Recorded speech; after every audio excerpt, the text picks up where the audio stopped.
उत्पत्ती व विनाश हा प्रकृतीचा नियम आहे. या मधल्या टप्प्यातून आपण जात असतो. 12व्या ते 15व्या वर्षामध्ये पाळी येते व नैसर्गिकरित्या 45 ते 55 मध्ये ही जाते. जर ही पाळी तुमची 45च्या अगोदर गेली तर त्याला प्री मेनोपॉज म्हणतात. आजकाल ही पाळी 40च्या आधीही जायला लागली आहे, त्यालाच पेरीमेनोपॉज असंही म्हटलं जातं.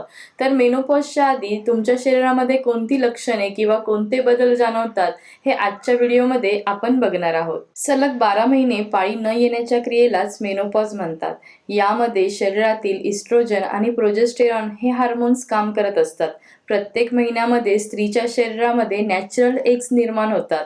यानंतर 14 ते 15 दिवसांनी पिरियड्स येतात. हा ओव्हुलेशनचा काळ किंवा यालाच रिप्रोडक्टिव्ह काळ असं म्हटलं जातं. जेव्हा या ओव्हरीजची साईज कमी होऊ लागते तेव्हा मेनोपॉजची लक्षणं जाणवायला सुरुवात होते. ही जी काही मेनोपॉजची लक्षणं आहेत, ही लक्षणं 2-4 वर्ष आधीपासूनच स्त्री शरीरात दिसायला सुरुवात होते. यालाच पेरीमेनोपॉज असंही म्हटलं जातं.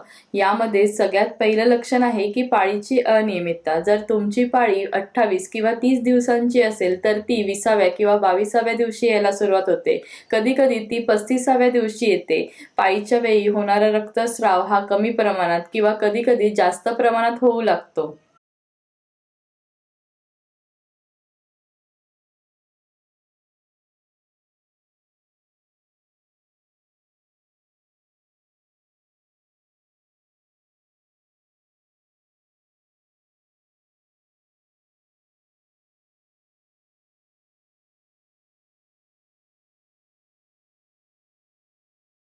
मूड स्विंग्स हेही लक्षण आपल्या शरीरात जाणवतं.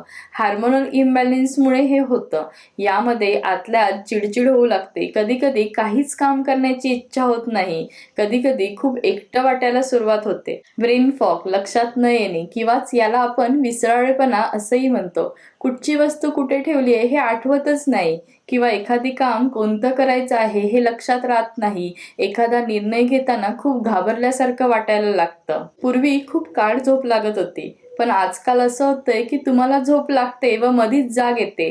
जाग आल्यानंतर मनात खूप विचारचक्र सुरू राहतात. अचानक झोपेत घाम आल्यासारखा होतो किंवा पहिली झोप लागते, परत जाग येते, बऱ्याच काळानंतर तुम्हाला पुन्हा झोप लागते.